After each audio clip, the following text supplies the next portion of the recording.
Thanks for being out here. As you know, the president is heading to Dover today for the dignified transfer of the 6 recently killed in the Middle East. This is, I know, the hardest thing the president does as commander-in-chief and as president.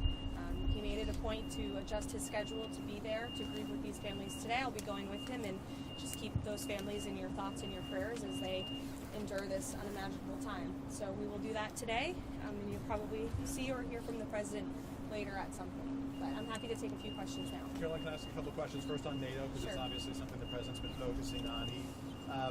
He did not consult NATO before the war began, and it's a defensive alliance, obviously, that doesn't traditionally engage in the Middle East preemptively. Why is it fair for the president to expect NATO allies to help now after the fact? NATO allies benefit far more from the reopening of the Strait of Hormuz than the United States does. As you know, thanks to this president's energy agenda, we are a net exporter of oil. We have enough resources here at home for our people, and that's a good thing, thanks to President Trump. The Strait opening is obviously good for America because it will stabilize the global oil industry. It will bring prices down again, but it greatly benefits Europe and our allies in NATO, and the president wants to see them do more. Look, I think you guys know this. One of the president's guiding principles is fairness, and he's long called out NATO for being what he believes sometimes an unfair alliance for the American taxpayer and our American military. You look at the billions of dollars we spend housing U.S. troops on the soil of our NATO ally countries. That's a benefit to them because it serves as a deterrent from our adversaries around the world. If you look at our unfair trade deals with many of our NATO allies, the president and his trade team have obviously worked to rectify those new trade deals with the UK, with the EU. The president wants all of our alliances to be fair for the American people, for the American taxpayer, and I think he's right to call on them to step up and do more on this I have side. a follow-up. I'll ask one other question, leave that to others, which is very simple. Can the president declare this war effort a success if the U.S. does not retrieve Iran's nuclear fuel? Look, that's something the president has refused to comment on. It's an option on the table for him, but I'm not going to comment on it or take it off the table. We've defined the objectives of Operation Epic Fury very clearly, which is, of course, to wipe out Iran's ballistic missile arsenal, which we have been very successful in doing. We've achieved dominance over the skies of Iran. To annihilate their navy, which we have done. According to CENTCOM this morning, I received the updated numbers. More than 120 naval vessels are at the bottom of the sea because of our United States Armed Forces. That's a great thing for the American people. That's a great thing for our allies in the region. And of course, to ensure that, yes, Iran cannot permanently cannot possess a nuclear weapon is something this president has long said for decades. But I'm not going to forecast or remove any future options off the Wouldn't table. they still have the ability to produce a nuclear weapon or no? Look, again, we're in a place right now where we're ensuring that Iran can no longer threaten the United States of America, and the United States military is doing a tremendous job at achieving these objectives.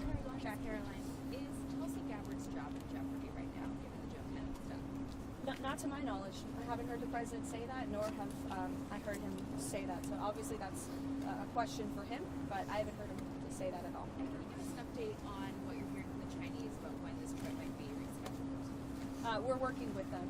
They have agreed to postpone the trip. I think they understand the president's rationale for doing so. But again, we're working on those dates. The president has some things here at home in May that he has to attend to, and I'm sure President Xi is a very busy man as well. So we'll get the dates on the books as soon as we can, and we'll keep all of you posted. Given that the allies seem to approve of the president's request for help, Actually, Brett, put it online. Put it online.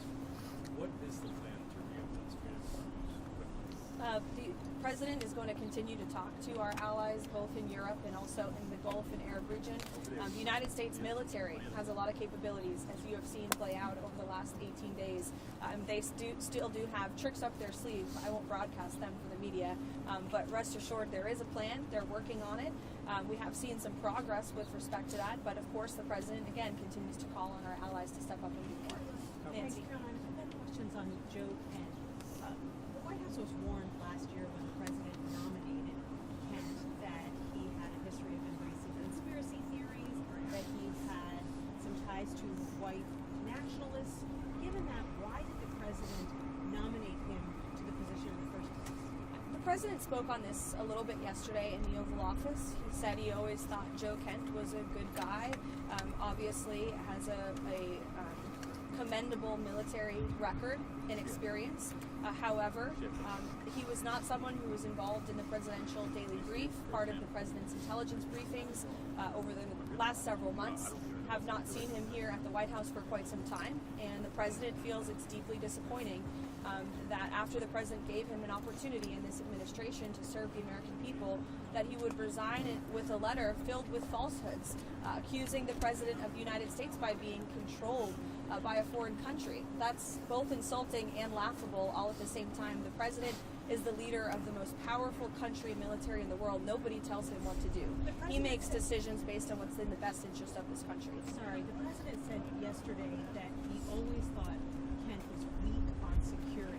Why would he name someone to run the counterterrorism center who he thought was weak on security? Again, I just told you, the president gave Joe Kent a chance. He thought he was a good guy with good military experience, and unfortunately, he proved he was not up for the job.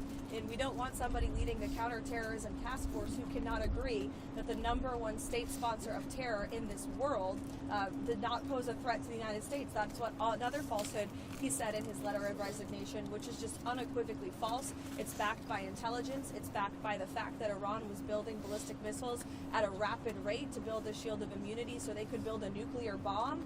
And it's backed by the fact that the president of the United States made the decision to attack Iran before they could attack American troops and our assets and bases in the region. And that was, of course, a good decision, not just for the United States, but for the rest of the world. It should be commended. It should not be degraded in the form of a resignation letter that's riddled with lies. Thank you.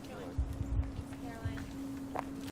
Support journalism you trust. Support PBS News.